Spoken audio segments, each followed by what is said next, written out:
তোমরা যে কত যন্ত্ররা, তোমরা মনে করো দাড়িওয়ালা টুপিওয়ালাদেরকে আমরা খুব বাগে পাই। ওরা যাদেরকে বাগে পায় সেই গণকেই ওদের টিভির পর্দায় ডেকে নিয়ে আসে। আর প্রথম আমাদের আলিম সমাজদের, যারা মিডিয়ার সামনে কথা বলার যাদের যোগ্যতা নেই, কোরআন হাদিসের পণ্ডিত হতে পারে, মিডিয়ার সামনে কথা বলা, কারণ যেমন কুকুর তেমন মুগুর হতে হবে। বুঝেননি কথা? যেমন কুকুর তেমন মুগুর হতে হবে। উপযুক্ত মুগুর না হলে কোরআন হাদিসের পণ্ডিত হলেই ওই টিভির সামনে বিবৃতি দেওয়া যায় না। আমাদের সব থেকে বেশি ক্ষতি করেছে আমাদের ভিতরেই এক শ্রেণীর মানুষ, যারা মনে করে টিভির সামনে বসার একটা জায়গায় পেয়েছি আর ফুটিয়ে দেবো। ফুটিয়ে দেবে না, তোমার জন্য জাতি ফেটে যাবে। কারণ তুমি একজন, আর তোমাকে চুপ করানোর জন্য আর পাকড়ানোর জন্য আরো 11 জনকে তুলে নিয়েছে।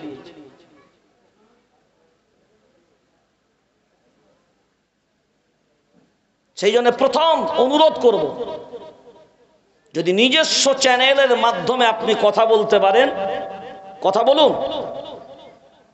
নতুবা টিভির টক শো যেগুলো হয়, বিতর্কিত জায়গা, ওইগুলো অ্যাভয়েড করুন। কারণ আপনাকে উস্কানো হবে ওই জায়গায় বসে, আর আপনাকে এমন ভাবে উস্কানো হবে যে আপনি উল্টো পাল্টা বলা শুরু করুন। আপনার ভালো কথাগুলোকে চেপে দিয়ে ওই যেটা উল্টা পাল্টা হবে ওটাকেই পৃথিবীর মানচিত্রে ভাইরাল করে দেওয়া হবে।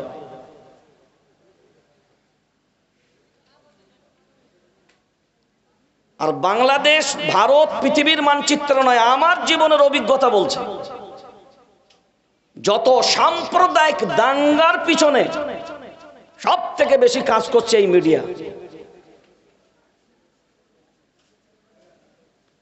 যে মিডিয়া জাতির বন্ধু হবার কথা, যারা হবে নিরপেক্ষ, তবে হবে মিডিয়া। যাদের নিরপেক্ষতা বজায় করার মতন যোগ্যতা দক্ষতা নেই, সব তো নুন খেয়ে বসে আছে।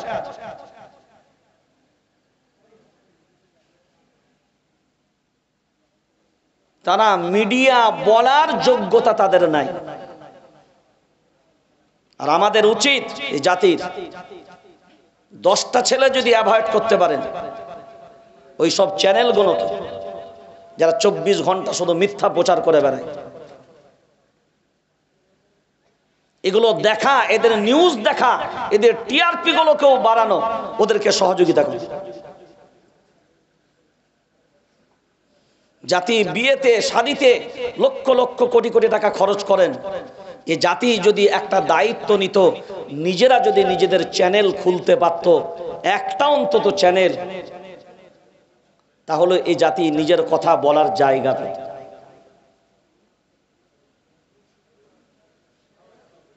সেই জন্য ও একটা চ্যাপ্টার, খুব গুরুত্বপূর্ণ চ্যাপ্টার, যেটা বর্তমান সময়ে আমাদেরকে খুব সঠিকভাবে গুরুত্ব দিয়ে বিষয়গুলোকে ভাবা দরকার। চলেন, মাদ্রাসা আইনুল উলুম, আপনাদের প্রিয় মাদ্রাসা,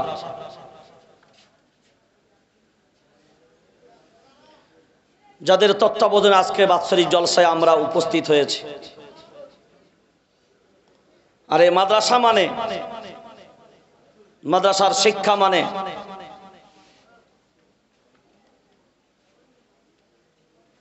আমার পূর্বেও হযরত বলছিলেন যে বর্তমান সময়ে আধুনিকতার সাথে সমানে পাল্লা দেওয়া। আমি আপনাকে দুটো কথা বলছি, শুনুন, আমার দিকে তাকান। সব থেকে সম্মানীয় এবং মহাপণ্ডিত আমরা যাদেরকে মনে করি জ্ঞানী মানুষ, তারা হলেন জাস্টিস, জজ, যাদেরকে মাই লর্ড বলে ডাকেন, ইঞ্জিনিয়ার, ডক্টর, ব্যারিস্টার, উকিল, আইনজীবী, এ ধরনের যত শিক্ষিত মাস্টার, সবগুলাকে একদিকে রাখেন। কি বললাম? MA, M.Com, ডবল কম, 3 কম, 4 কম, 5 কম, কম কম কম কম কম কম, বেশি কম বেশি কম বেশি কম, যত চা আছে সব একদিকে রাখেন। আর একদিকে একজন আলিমে দ্বীনকে রাখেন। বসে আছেন যারা, ভেবে চিনতে জবাব দেবেন তারা। যেদিকে সব ডক্টর, ইঞ্জিনিয়ার, ব্যারিস্টার, জজ বসা, ইনারা যে শিক্ষাগুলো অর্জন করেছে, এই শিক্ষাগুলোকে কি শিক্ষা বলেন? জোরে বলেন। সবাইকে একসাথে বলা লাগবে। জেনারেল। কি বলেন? হ্যাঁ, জেনারেল। কি বলেন? মানে জেনারেল শিক্ষা। কি শিক্ষা? আর জেনারেল মানে হলো, জোরে বলেন না কেন? সাধারণ। কি দন? জোরে বলেন। পৃথিবীতে সব জিনিস দেখবেন দুইটা আছে। রাত হলে বিপক্ষে, জোরে বলেন। আলো হলে বিপক্ষে, সামনে হলে বিপক্ষে, ডান দিক হলে, জোরে বলেন, বাম দিক, উপরে হলে নিচে, সব ডবল ডবল হচ্ছে না? তাহলে জেনারেলের অপোজিট সাইডে কি হবে? জেনারেল মানে সাধারণ। কিরণ? একটা হয় পবিত্র, অপোজিটে অপবিত্র। আরে বলেন কথা না, অপোজিটে অপবিত্র। তাহলে পবিত্রর অপোজিটে অপবিত্র। তাহলে সাধারণের অপোজিটে, জোরে বলেন, আরো জোরে।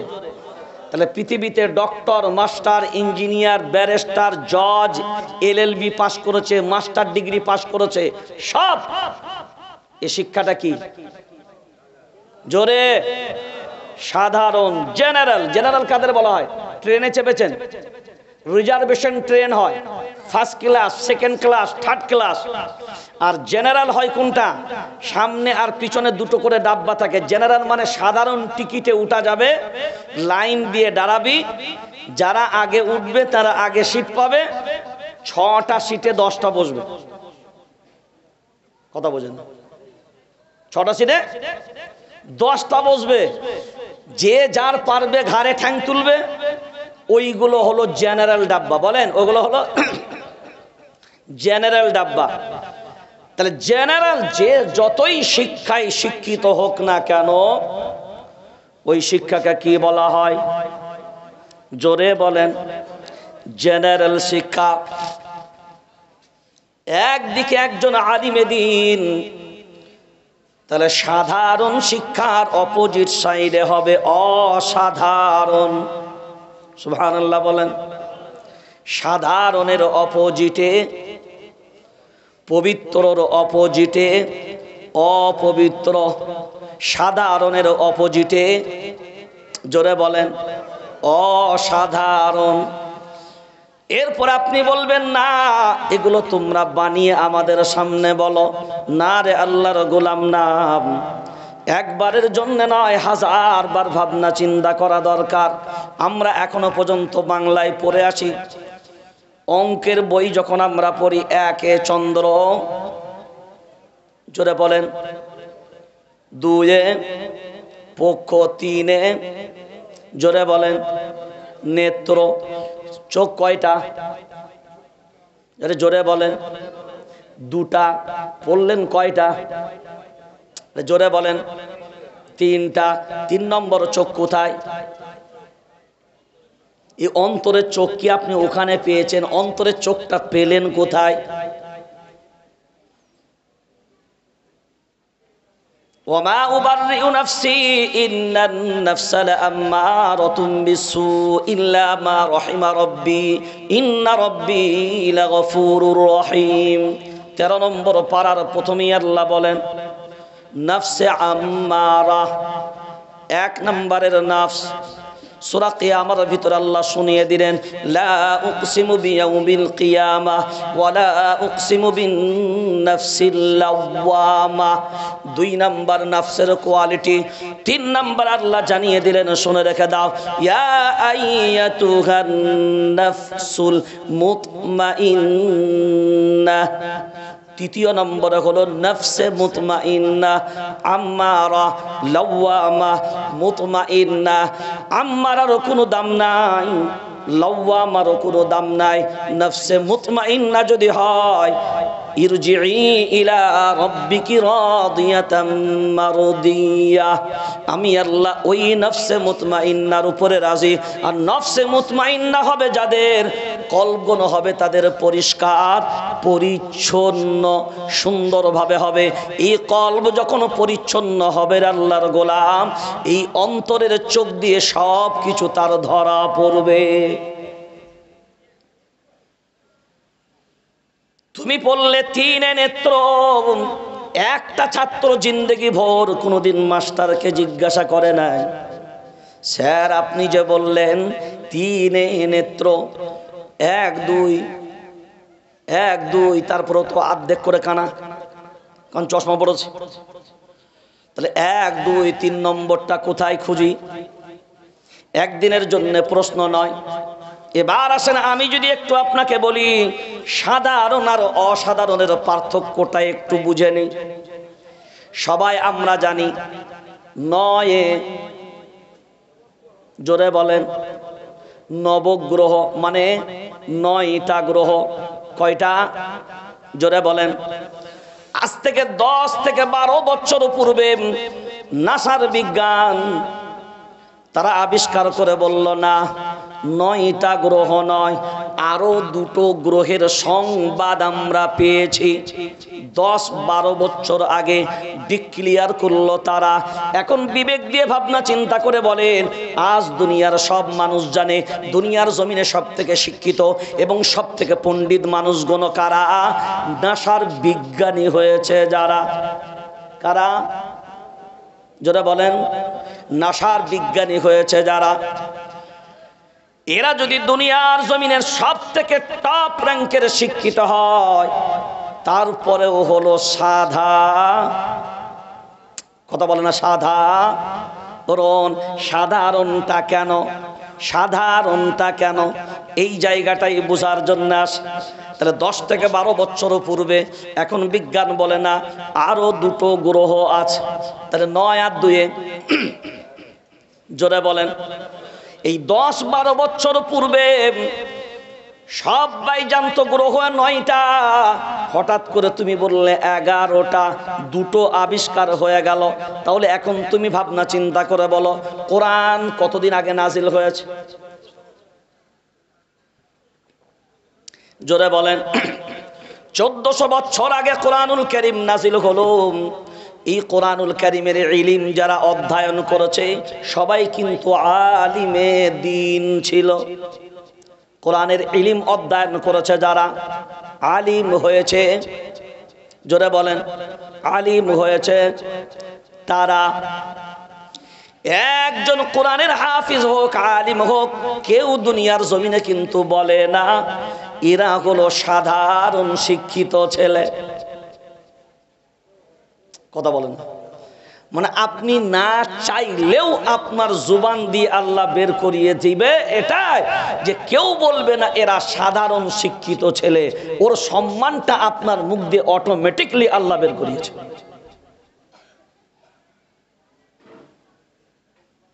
এবার আসে সাধারণ কেন আর অসাধারণ কেন? 3টে পার্ট প্রথম বুঝি। জমিনের নিচেই, জমিনের উপর আর আসমানের নিচেই। এবার আসমানের উপর থেকে শেষ প্রান্ত। দুনিয়ার যত শিক্ষিত মহাশিক্ষিত পণ্ডিত যদি হয়, ওর যে জ্ঞানের সীমাবদ্ধতা, ওইটা দুনিয়ার উপর থেকে আসমানের নিচে পর্যন্ত। কথা বলেন, দুনিয়ার জমিনের উপর থেকে আসমানের নিচে পর্যন্ত। এখন এই আসমানের নিচে আর জমিনের উপরে একটা পাটের জ্ঞান। কয়টা পাটের জ্ঞান? জোরে বল, কয়টা পাটের জ্ঞান? একটা পাটের জ্ঞান। এখন পাট রয়েছে আরো দুটা, একটা হলো আসমানের উপর আর একটা হলো জমিনের নিচে। আজ জমিনের নিচেই কি আছে তোমার দুনিয়ার শিক্ষিত পণ্ডিত যদি জানতে পেরে যেত, বাবরি মসজিদের নিচেই খনন করার দরকার হতো না, জ্ঞানব্যাপীর কাছে খনন করার অর্ডার হতো না, সম্বাল মসজিদের জন্য খনন করার অর্ডার হতো না। আজকে খনন করার অর্ডার দিচ্ছ যারা, একবার নয় 10 বার ভেবে দেখো তারা। কারণ তোমাদের কথা অনুযায়ী বুঝতে পারলাম আমরা, তোমাদের কাছে হয়তো ভগবান নিরাপদ নয়, ওই জন্যে তারা আরামের জায়গা তালাশ করার জন্যে, তোমাদের কথার অনুযায়ী বুঝতে পারলাম তারা মসজিদের নিচেতেই সেফটি আছে। কথা বুঝতে পারেন?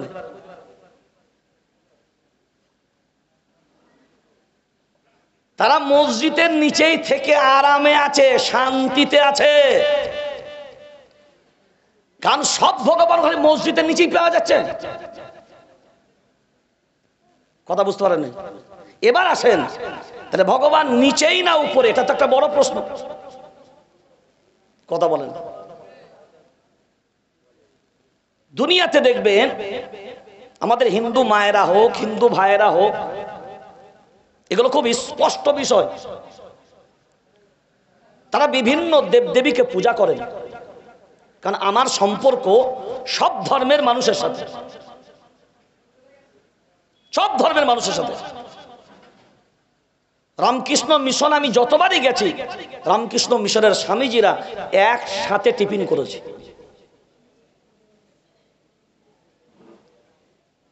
তো দেখবেন ভিন্ন ভিন্ন দেবদেবীকে পূজা করলেও সবাই একটা জায়গাতে একমত, পৃথিবীতে ডক্টর অপারেশন থিয়েটারে ঢোকানোর পূর্বেও একটা জায়গাতে একমত, উপরওয়ালাকে ডাকো। কথা বলেন না, জোরে বলেন। এই ঠিকটা আওয়াজটা আসুক ক্যামেরায়, নাহলে বলবে একা সিদ্দিকুল্লাহ রেকর্ডিং করে ছেড়েছে। বাঘের বাচ্চার মতন আওয়াজ দিয়ে বলা যাবে না। সবাই বলে কি উপরওয়ালা বলে একজন আছে। ডক্টর বাবু বলেন উপরওয়ালাকে স্মরণ করো। অর্থাৎ উপরওয়ালা না নিচেওয়ালা? জোরসে বলো না। তো উপরওয়ালা, এই উপরওয়ালা কাকে বোঝায়? আমরা যাকে আল্লাহ বলি তাকেই কেউ ভগবান বলে, তাকেও কেউ গড বলে। এবার আপনি বলবেন না না না, আল্লাহ নয়। পানিকে আমরা বাংলায় কেউ বলি পানি, কেউ বলি জল, আরবিতে কেউ বলে মাউন, বলি তো, ইংরেজিতে কেউ বলে ওয়াটার। সব ভাষাই যদি পানিটাই আমরা বুঝি, তো নিজ ভাষায় যদি কেউ গড বলে, নিজের নিজ ভাষায় যদি কেউ ভগবান বলে, সে বলে যাকেই পূজা করো না ভগবান কিন্তু দেখছে। কথা বলে না, কাকে বলে? ওই উপরওয়ালা যাকেই বলছে ভগবান, জোরে বলেন না, তাকেই বলছে। তাহলে উপরওয়ালা যাকে বলছেন ভগবান তাকেই বলছেন। তো ভগবান যাকে বলছেন তো উপরওয়ালা তাকেই বলছেন। তো উপরওয়ালারা মসজিদের নিচেওয়ালা কি করে হলো? এটা মনে হয় বুঝতে পারে না নাকি? না, আরে তা খুঁড়তে হলে তো উপরে জিসিবি লাগাতে হবে, নিচেই কেন? আর আজকে যদি কেউ বলে ভারতবর্ষের জমিন থেকে যে 800 বছরের পূর্বের ইতিহাস খনন করে বের করব, তো আমরা বলছি গুড়া খোঁজো। 800 বছর বিছখান কেন গেছো? যদি গুড়া খুঁজতে হয় কারণ আমাদেরও বহু নেতা নেত্রী এখন বর্তমান সময়ে জন্মেছে যারা ইসলাম সম্পর্কে সঠিক তথ্য না জানার কারণে তারাও অনেকে বলে ফেলে ইসলামের জন্ম সৌদি থেকে 1500 বছর পূর্বে। ইসলাম 1500 বছরের কোনো ধর্ম নয়। ইসলাম জন্ম নিয়েছে এই ভারতবর্ষের মাটি থেকে। কোথাকার মাটি থেকে? আজ থেকে নোট করে নেন। কেউ যদি বলে ইসলামের জন্মস্থান কোথায়, শোনেন, মাতৃভূমির জন্মস্থান এর মূল্য আলাদা। কি বললাম? মাতৃভূমির জন্মস্থানের মূল্য, কথা বলেন, আলাদা। কারণ আমি যেখানকার মাতৃভূমি, যেটা আমার, আমি যেটা আমার জন্মভূমি, এর মায়া, এর ব্যথা, এর দরদ আমার রসুলের কাছ থেকে আমি শিখেছি। কেউ যদি বলে না ইসলামের জন্ম 1500 বছর পূর্বে, এটা মূর্খের স্বর্গে বাস করে। তার একটা জিনিস আপনাকে একদিকে খোলাসা না করলে তো আবার সমস্যা। আদম আলাইহিস সালাম, আবুল বাশার, আবুল বাশারকে চেনেন সবাই? বলবে হ্যাঁ, শেখপাড়ায় বাড়ি নাকি? আবুল বাশার মানে কে? হ্যাঁ, আবুল বাশার মানে সমস্ত মানুষের পিতা। আবুল বাশার মানে সমস্ত মানুষের পিতা। আচ্ছা, আদম আলাইহিস সালামকে আল্লাহ দুনিয়ার কোন জমিনে পাঠিয়েছিল? আজকের বর্তমানে যেটা শ্রীলঙ্কা, যেটা ছিল যখন আল্লাহ আদম আলাইহিস সালামকে পাঠিয়েছিল, তখন শ্রীলঙ্কা আলাদা কোনো দেশ, জোরে বলেন, আলাদা কোনো দেশ। তখন ওই শ্রীলঙ্কা কার অংশ? তাহলে আমার দেশটার নাম যদি নেই, তাহলে আল্লাহ আদম আলাইহিস সালামকে পাঠালেন কোন দেশে? জোরে বলেন, ভারতে। আচ্ছা, আদম আলাইহিস সালাম খ্রিস্টান ছিল,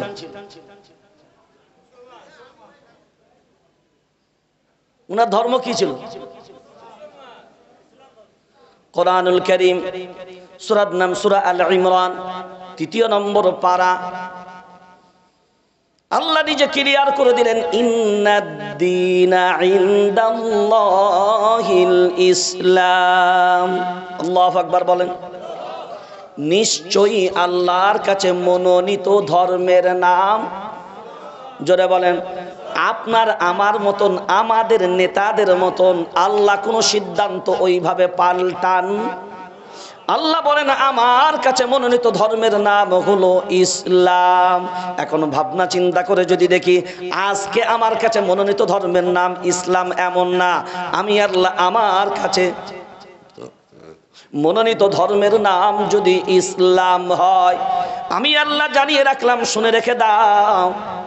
তাহলে আদম আলাইহিস সালাম যখন দুনিয়ার জমিনে আসলো, তিনি ছিলেন প্রথম নবী। যারা বলেন তিনি ছিলেন প্রথম নবী, প্রথম মানুষ, প্রথম মানুষ, প্রথম নবী। এখন বিবেক দিয়ে ভাবনা চিন্তা করে বলেন, সব নবীদের ধর্ম একটাই ছিল। তাহলে আদম আলাইহিস সালাম নবী যদি হন, নবী তো আমাদের কাছে অবশ্যই একটা, কোনো সন্দেহের জায়গা নাই।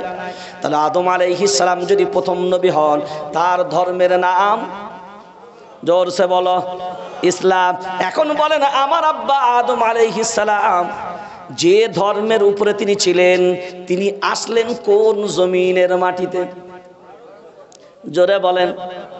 তিনি সৌদিতে আসলেন না, সিরিয়ায় আসলেন না, মিশরে আসলেন না, আসলেন তিনি ভারতের মাটিতে। তাহলে এখন বিবেক দিয়ে বলেন, আমার আব্বা যখন এসছিল এই দেশের মাটিতে, আব্বা ছিলেন একা, ময়দান পুরো ফাঁকা, ছিল না কারোর দেখা। এখন বিবেক দিয়ে বল, তাহলে আমার আব্বার ধর্ম ছিল ইসলাম, তাহলে ইসলামের জন্মভূমির নাম হলো হিন্দুস্তান।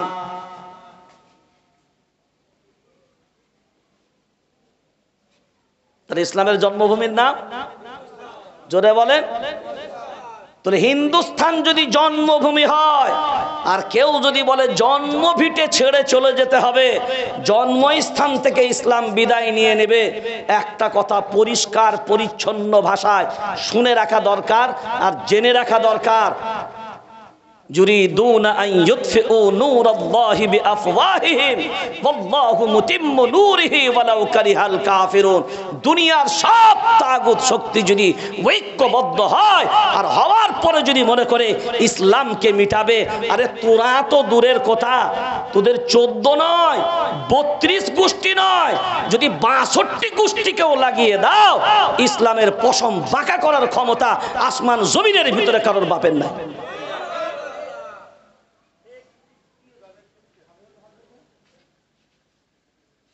পাথরের উপরে ধুলা বালি, মনে পড়েছে কথা, পাথরের উপরে ধুলা বালি, টেনশন পাথরের নাই। একবার যদি ঝিমঝিম করে রহমতের বৃষ্টিটা পড়ে যায়, পাথর আপন চেহারা ও রূপে ফিরে যায়।